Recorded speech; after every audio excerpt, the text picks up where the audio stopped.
つもご視聴いただきありがとうございます。きたろうです。今回の動画は最近、フェリーの動画を立て続けに出してるんですけど、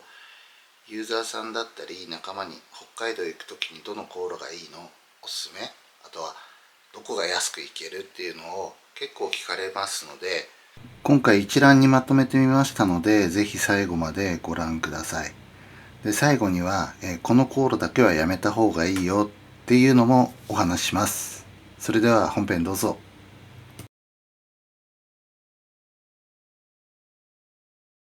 ご存知の通り、北海道に行くルートはたくさんありますね。で、その中から今回はいくつか抜粋してみました。今回は関東地方、自分が住んでる埼玉熊谷の辺りから、北海道行くルートを、検証してみました。東京の方なんかでも若干の違いはありますけど、参考になるかなと思います。金額に関しては、オフシーズンの6月、1人プラス1台で計算しました。それではまず抜粋した航路、フェリー会社を紹介していきます。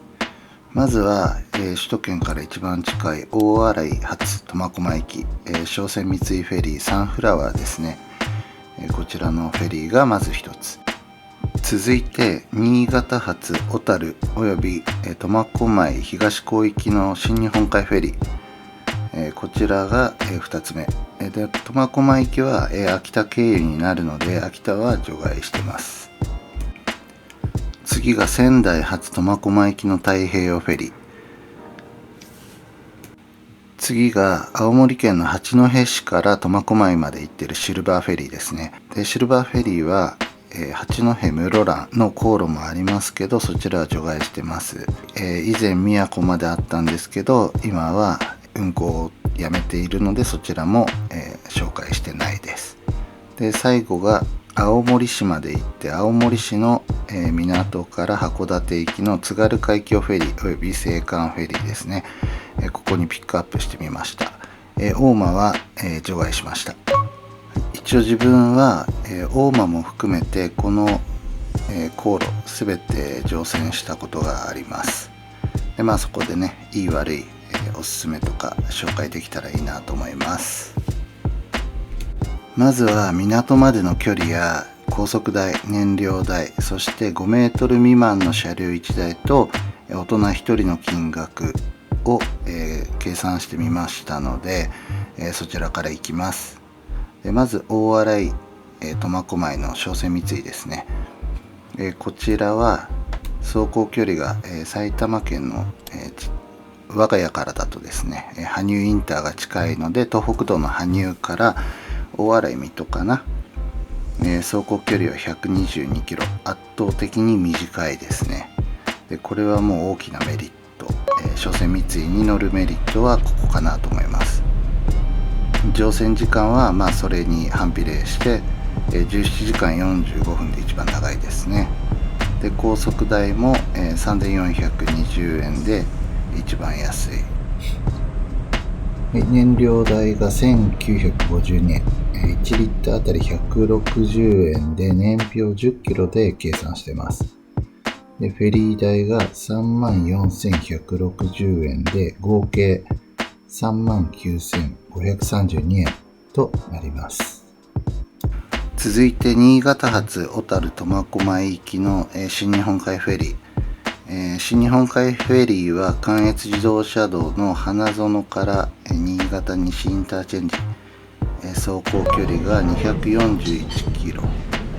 乗船時間が16時間30分ですね。で高速代が5,690円、燃料代が3,856円でフェリー代が26,900円、トータルで36,446円になります。仙台発苫小牧行きの太平洋フェリー、仙台港インターチェンジまで308キロ、だいたい5時間ぐらいいつも見てます。新潟はその1時間ぐらい短いかなというような感じですね。で、高速代7,340円、燃料代が4,928円、フェリー代は27,700円でトータルが39,968円で、今までの3社は2段ベッドのタイプの部屋をチョイスしてます。八戸苫小牧行きシルバーフェリー、走行距離が592キロ、約600キロですね。乗船時間が7時間15分で、だいぶ乗船時間は少なくなりましたが、高速代が12,300円で、燃料代が9,472円で、フェリー代が28,400円で、合計が51,172円になります。はい、そして最後が青森函館の津軽海峡フェリーと青函フェリーですね。この2社はターミナルもすぐ近くですね。見えますね。もう歩いても行けるような距離なんですけど、走行距離が640キロ、乗船時間が3時間40分、函館までなのでだいぶ短いですね。高速代が13,200円、燃料代が13,240円、フェリー代が13,000円で、トータルで36,440円なんですが、この13,000円はもうなんか常時あれですね、オフシーズンは割引でこの金額で津軽海峡かなやってましたので、この金額で出しました。青森八戸は通常走ってると多分、深夜割引が適用になるぐらいの距離なので、深夜割使ってみると 40% 引きかなになります。ただこちらでは通常料金で出してますので、ご自身で計算してみてください。で、大間まではですね、一番最初にバイクで行った時に下道で埼玉からずっと下道で大間まで行ったんですけど、あまりにも遠かったのでそれ以降は使ってないです。簡単に金額の方を出してみましたけど、続いてそれぞれのメリットデメリットだったりを話してみたいと思います。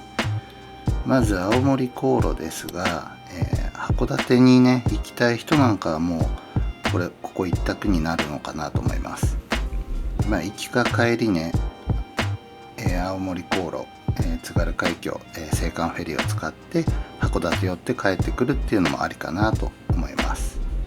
あとは青森航路使う人は船酔いが心配な人、船が苦手な人、あとペット飼ってる人なんかはね、結構、青森まで行ってフェリー乗ってる人なんかも多いですね。そして津軽海峡と青函フェリーなんですが、もうすぐ同じ航路を使ってで、ターミナルも近いんですけど、常に割引合戦とかをやってるので、結構安くフェリーに乗れたりしますね。繁忙期は結構ね便数も増えて増便してるんですけど、それでも、乗れなかったりすることもあります。八戸のシルバーフェリーですが、表を見てもらった通り関東から行くと一番高くついてしまいますね。ただ1日4往復かな、通常時1日4往復してるので、繁忙期とかで予約が取れない時に予約を取ったりすることができたりするフェリーではあります。続いて関東から行く人がチェックする大洗、新潟、仙台の3社ですが、こちらで一番安いのが新日本海フェリーですね。通常は割引ないんですけど、その代わり基本料金が安いです。で、注目するのが太平洋フェリーで、早割28日前までに早いもん順なんですけど申し込むと、客室が 50% 引き、車両が 30% 引きで、だいぶ安く乗船することができます。大洗の商船三井はネット割っていうのがあるんですけれども、トータルだと一番高いですね。それでもあまりね走りたくない人は、ここ一択になるかなと思います。自分は経費削減のために、いつも新潟、および仙台使うことが多いです。あと新潟の航路なんですけど、新潟がお昼ぐらいに出港するので、こちら関東ね朝出ていけば間に合って時間をね有効的に使うことができるかなと思います。で、着くのもね早朝4時半とかに到着するので、もう朝早く丸1日分ぐらい旅が長くできるような感じかなと思います。次の動画では商船三井フェリーサンフラワー太平洋フェリー、新日本海フェリーの館内のレストランやお風呂、あとは設備について比較していきたいと思います。今回もね、最後までご視聴いただきありがとうございました。船旅が好きな人や北海道行くのが好きな人、ぜひチャンネル登録お願いします。もしフェリーや北海道で見かけたら気軽に声かけてください。ぜひお願いします。はい、そしてプラスおまけですけど、この船は乗らない方がいいよっていうのは、商船三井フェリーの深夜便ですね。こちらは本当にフェリーの中にレストランもないし Wi-Fi とかもないので、本当にね、退屈、もう何やっていいか分かんないっていう人が多いですね。ずっと寝たいっていう人にはいいのかもしれないですけど、家族、特に子供がいる人なんかはもうやめた方がいいですと言い切れます。